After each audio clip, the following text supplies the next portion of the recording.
Setiawan.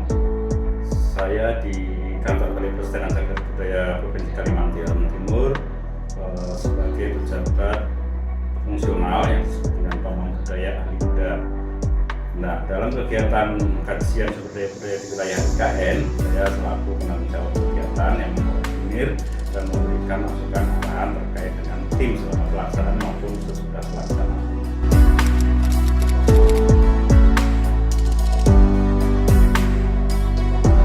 Kenapa kita memilih IKN? Ya karena kalau kita menjadi ibu kota negara tentunya akan terjadi pergesekan atau nanti terjadi sesuatu yang kita tidak inginkan dengan adanya IKN, karena IKN menjadi pusat pemerintahan, banyak pendatang yang dari luar, sehingga kita khawatirkan ke depan budaya-budaya yang ada di sekitar IKN itu bisa-bisa akan tersingkir atau bahkan musnah. Makanya itu ketika kita ada kesempatan untuk melakukan kajian, kita usulkan supaya kajiannya berada di daerah IKN dengan dasar bagaimana nanti ke depan kita bisa melestarikan sumber daya budaya yang ada di wilayah IKN. Nah, dengan pemikiran itulah kita kemudian melakukan kajian di wilayah IKN, khususnya di Kecamatan Sepaku, Kabupaten Penajam Pasir Utara, Provinsi Kalimantan Timur, yang sangat dekat dan bahkan bersentuhan dengan lokasi IKN.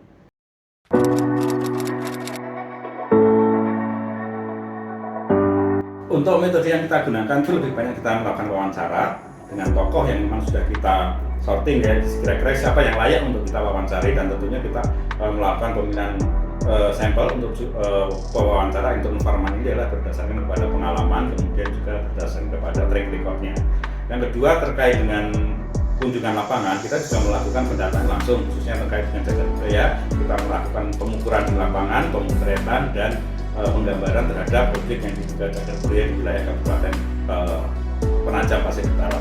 Jadi ada dua, yang satu wawancara dan kedua adalah melakukan survei pendataan langsung ke lapangan.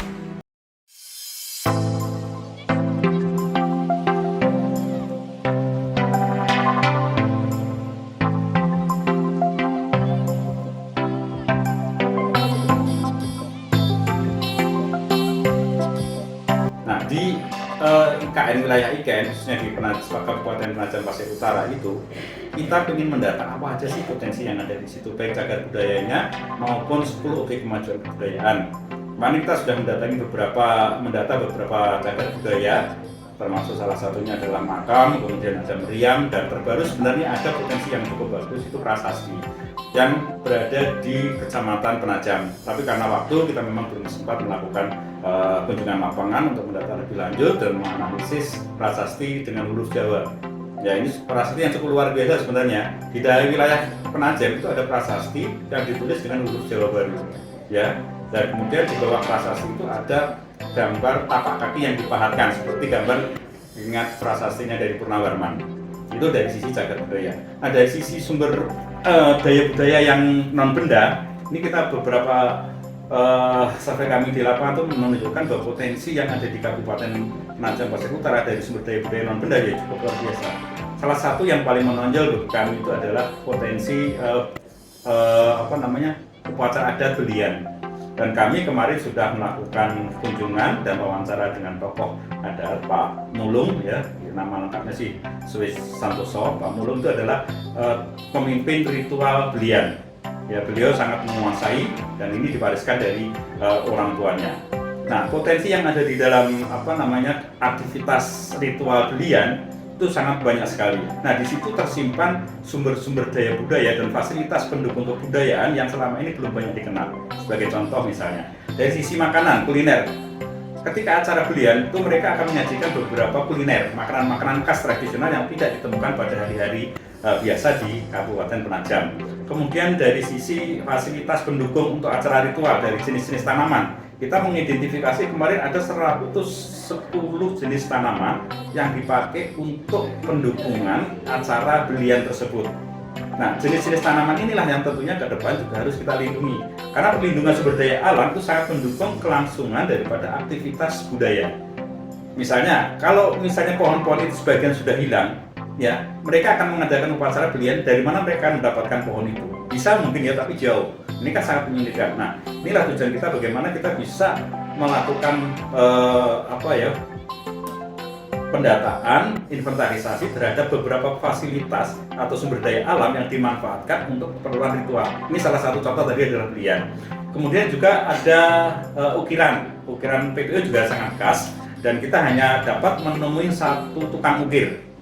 Nah, kami tanya waktu itu, apakah generasi yang lain tidak ada yang bisa mengukir, Pak? Nah, mereka menjawab, nah ini Pak kesulitan kami sudah melakukan semacam diklat untuk anak-anak muda, tetapi yang punya potensi untuk melanjutkan sebagai tukang ukir itu sangat kecil sekali. Nah, ini yang tentunya bagaimana kita nanti sudah melakukan kajian ini bisa memberikan rekomendasi terkait dengan pelestarian bukan hanya fasilitas sumber daya alamnya, tapi juga regenerasinya. Nih, kemudian juga masalah batik, ya, batik itu di PPU juga sudah punya potensi yang cukup bagus itu dengan batik ekoprint yang sebenarnya ini bisa dikembangkan lebih lanjut. Ada beberapa memang ibu-ibu yang sudah mengembangkan batik lokal, ya, ekoprint. Kemudian dari sisi seni tari, kemarin kita mendatangin salah satu tokoh yang aktif di dalam sanggar untuk kita melihat secara langsung tarian ronggeng.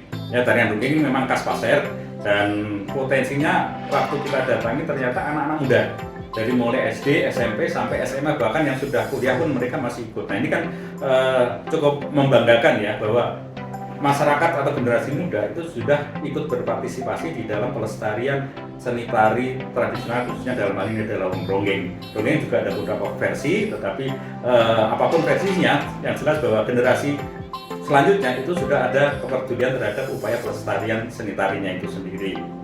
Kemudian dari seni permainan tradisional, kita juga kemarin bisa menyaksikan pada acara Nondoi itu ada lomba yang terkait dengan permainan tradisional, lempar buah, dan itu memang dulu pada masyarakat masa lalu itu pada saat menjelang panen atau panen, mereka itu biasa bermain dengan permainan tradisional itu lempar buah. Siapa yang paling jauh melemparkan buah, dia yang menjadi juara. Nah, itu dalam Nondoi kemarin itu dilombakan secara bersama-sama yang difasilitasi oleh Dinas Kebudayaan dan Pariwisata Kabupaten PPU. Nah, ini beberapa contoh bagaimana nanti ke depan kita bisa melakukan identifikasi terhadap sumber daya budaya, identifikasi terhadap sumber daya alam yang mendukung aktivitas budaya, dan regenerasi terhadap seni-seni ataupun terhadap sumber daya budaya agar generasi muda bisa melanjutkan dan menjaga serta melestarikan sumber daya budaya yang ada.